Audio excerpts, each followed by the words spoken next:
Hello guys, it's Sakuems here. So this video is a new artwork time-lapse called Kaina, the rebel goddess. So before going into the time-lapse, I wanted to include the sketch and all the pre-work that I had to do for this specific piece, because the original sketch you see on the left was done back in August, and I had in mind to do like a goddess. I didn't have anything really compared to that, like in my basic ID. But what you see on the right is actually took me already 6 hours. It was done on computer, and I had to clean the sketch, redo the the anatomy, and think about like the story, like the color scheme, everything. And I do that for all my artworks, and I usually don't record it, so I wanted to include like from the beginning, like the sketch and then the clean sketch with the color I have in mind, and then and then now it's just directly to the time lapse. So you saw me like tracing. So what I did for this specific piece, so this is on a new like watercolor pad that I have, which is very smooth, and I love this so much. What I did is I painted like a very light gradient, like rainbow like background with watercolors, and I let it like completely dry, and then I was like, okay, what can I do with this? Should I use it for like another artwork? But I figured it will fit this specific character, so I've used it. So what I did is I traced the character and then the background separately, and then I did something that I think I never did that before. I inked. I usually go straight with watercolors on my pencil, for example, like it's just, I do that usually, but this time what I did is I inked with my Triplus fine liner by Staedtler, and they're water-based pens basically. So since they're water-based and I'm gonna use watercolor, which you can see right now, when I blended and I started to shade, it was blending the pens and the lines, and you probably think, oh no, that's like so depressing, how can I not think about that before? But I actually did this on purpose. I wanted to have a very watercolory look. Watercolory, is it a word? I wanted to have this look to be able to actually melt and blend fully the lines, because I don't like when you have like, I wanted guidelines, not actual like a line art. It's not like, if I was using Copic markers, then maybe I will like, I don't know, but I tried to actually make them like blurry kind of thing. It did work out for the dress, and it created like a crazy texture, which I really like. But for all around the character, it kind of like feather a little bit too much, and it was like spreading, so it was a bit tricky. But I played with it. I was like, okay, just let the water do its magic, and just you'll see how this goes. So I'm using my Gansai Kodetake watercolor, and I'm in love.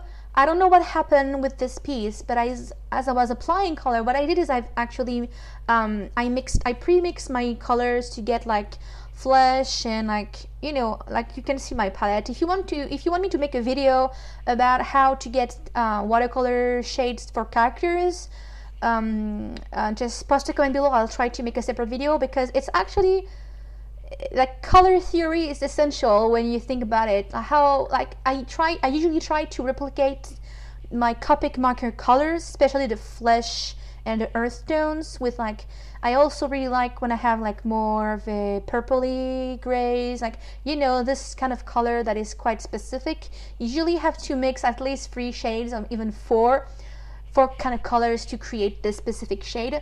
And so yeah, if you want me to make a video about actually creating watercolors color, I'll do it. But so yeah, I made my colors, and I like in the palette, and I knew that I wanted to have turquoise, and also not, it creates like pastel-y kind of look, but I don't like when the shading is like really plain. You can really just see it on the arch right here. I like purples and greens and blues. I really like when all colors kind of melt together. It gives a very like 3D effect, and I don't know, it had something else, because it's a painting. I feel like I need to make something that isn't too realistic, because if it's too realistic, it looks like I can just take a photo. I want to be able to make it different. That's what I like. But yeah, The watercolor, I think it's a combination of the brush. I also used in my Pentel like aqua brush that I just bought. It's amazing. And I've used, like I said, a Gansai Kodetake watercolor and this super smooth paper, and I think the combination of those three created a very, I don't know, the texture, the way it melts, the way it blended, it was really nice, and I really just liked it. And it was pastel. It was like really, what I don't like sometimes when I'm working and I'm mixing tools is that after I apply like too many layers, whether it's watercolors or Copics and color pencils, it gets really too dark for some reason. I mean, like, I understand that layering, of course, you will lose the opacity at some point. It's less and less transparent because you keep layering colors. But I try my best for this piece to get it not too dark, especially the skin, but I still couldn't really make it happen. She still got tanned in the process, so I'm still trying to find a proper combo, because when I like my base as watercolors and I like the color that I have, the problem I have with layering Copic marker on top is that even if I grab the actual like closest shade, it's already too dark. I would have to work with very pale color, but then maybe grays, I don't exactly know, but I try my best to not get it too dark and to keep this very, not pastel, but you know, like I kind of like the transparency of watercolors, but I just don't know how to use just watercolors, because people think I'm actually talented, but I mix 3 tools. It's because I can't do stuff with only one tool. It's just like, it's like I work with watercolors and at some point it just doesn't look right anymore, so I stop and I switch to Copic markers, and then it doesn't look right anymore, I'm just doing a mess, so I switch to colored pencils, and when I can't even put more colored pencils, then I just decide it's finished.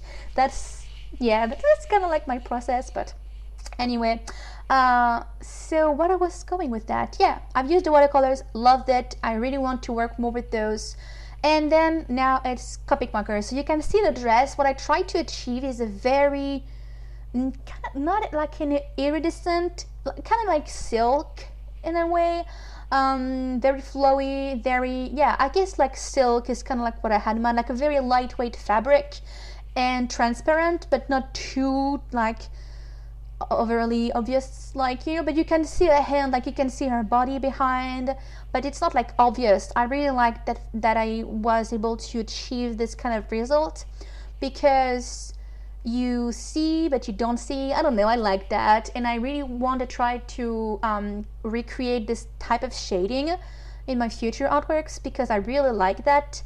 But so what I did when I color, and I think this is like really hard to explain for me, but I think I mentioned that before, but what I'm trying to do is a combination or combo or a mix of areas where it's fully blended and you can't really see any harsh lines, and some areas where it's purposely contrasted, like with a high contrast, and I actually try to make clean lines. And the mix in the artwork between places where the blending is really like fully blend and some parts where I purposely make it harsh, it gives this edginess and this 3D kind of like effect.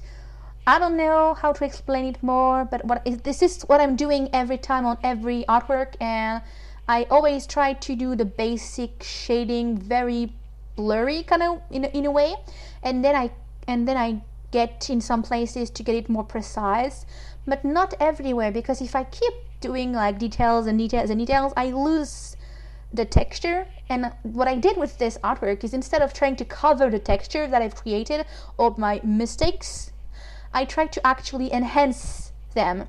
So especially on the arch, you'll see that after, but I did that on the dress also. Any kind of weird blob that the watercolor has made when it was drying, I actually accentuated it. I came on top with a color that was quite similar, and then I actually enhanced it, and it's for some reason it looked nice, and I actually don't know why, because you will think, oh, this area is so messed up.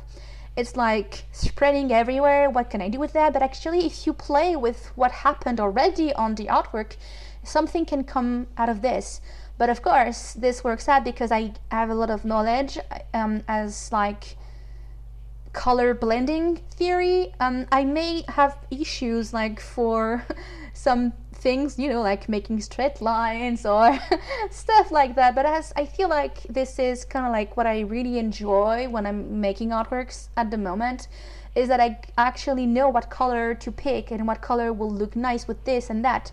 And you just learn that with time, especially with Copic markers, because you probably think, oh, what can I add on this color that will look nice? It has to look darker, but I also want to add maybe more color, maybe change and like making a gradient effect, you know, like all those aspects you just know as you work with those. Like years ago, I really didn't know that when you put purple on like yellow, it just creates brown. I don't know, there's something like that. When you learn a lot more about how colors work together, you actually know what color to combine and to make it look like good. Like, I don't know, it's kind of like subjective to say that, but you know what I mean. When I feel like in my eyes it looks balanced, then that means I picked the right colors. But you know me, I'm all about colors. I can't limit my palette in a piece, especially this one. There's every color of the rainbow, but I tried to get it there. I guess it's a little bit more muted than what I usually do. I've used a lot of blue greens and like especially the grayish kind of tone. I've used like a lot of the darker, all the grayish tones. Like I've used a lot of the BG72. I also used a lot of the V95. Copic markers I'm talking about, but yeah, a lot of the grayish hues just to tone it down a little bit, because I knew that I was able to add a bit of color with my colored pencils, which is what I'm doing right now.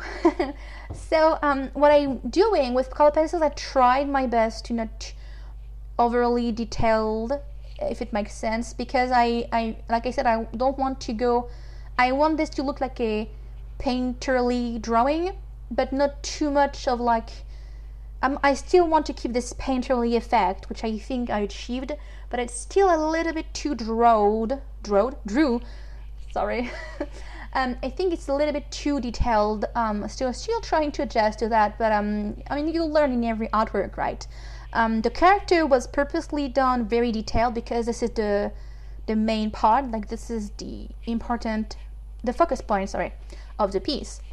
But for the background, I tried to keep it a little bit, not abstract, but you know, not too precise. Like it's okay if there's a couple of lines that are like not perfect, because it just helps to have like a focus point. I guess it's, if everything is equally as detailed, you kind of lose the depth of the artwork.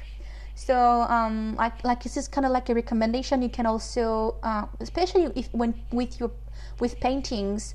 The focus point has to be very, if you want to achieve like some sort of realism, if you keep detailing everything, even something in the background, in the foreground, and all your depth is completely lost, what's behind and what you see from a distance should be a little bit blurry, which is what you see in real life, you know what I mean? So that's a little, like, it's just kind of what I tried to do, but I kind of failed.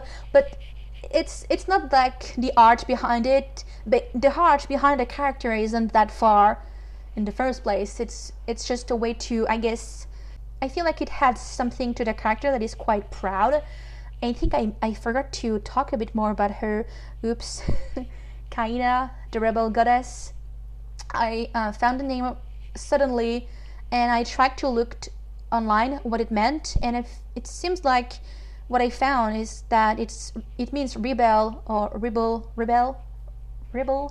in Hebrew. So I kind of liked that. I really liked that because I already created a character that is quite strong. It looks like she might be a little bit like, you know, very classy, kind of like elegant, romantic kind of character, but she has I feel like she has a very fierce look that kind of like plays with the character that I had in mind. Someone that is like stands for herself, you know.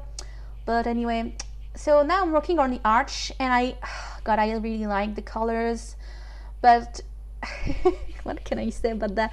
It's just like so much colors, so many pencils. I played with like purples and blues and the pinks and the yellows, and like it reminds me of an artwork that I did like a long time ago. I don't even have it now. I think it's at my mom's place, where I, for some reason, when it's blended with a gradient rainbow kind of color, it just makes me happy. I don't know what's about the colors that just does that, but it's just, as soon as I applied like a bit of color, it makes me happy. So I did it again. Anyway, that's going to be it for this video. I'm finishing just the tiny piece, like I'm adding a bit of highlights. I stopped making like little white dots because I feel like it just didn't really serve the artwork, and I actually prefer without it. I did add some highlights and also some gold gel pen, like actual like gel pen detailing, like on the jewelry, the scepter, and like a bit on the dress, and a little bit also on the arch, just to have like the goddess kind of feeling. So here's the finished piece, and I also include like some close-ups, and this artwork is available on my Etsy shop. As always, like all my artworks, you can get the original, the print, and you can also get goodies on my Society6 shop. So yeah, that's about it. Thank you for watching, guys, and I'll see you in my next video. Bye bye.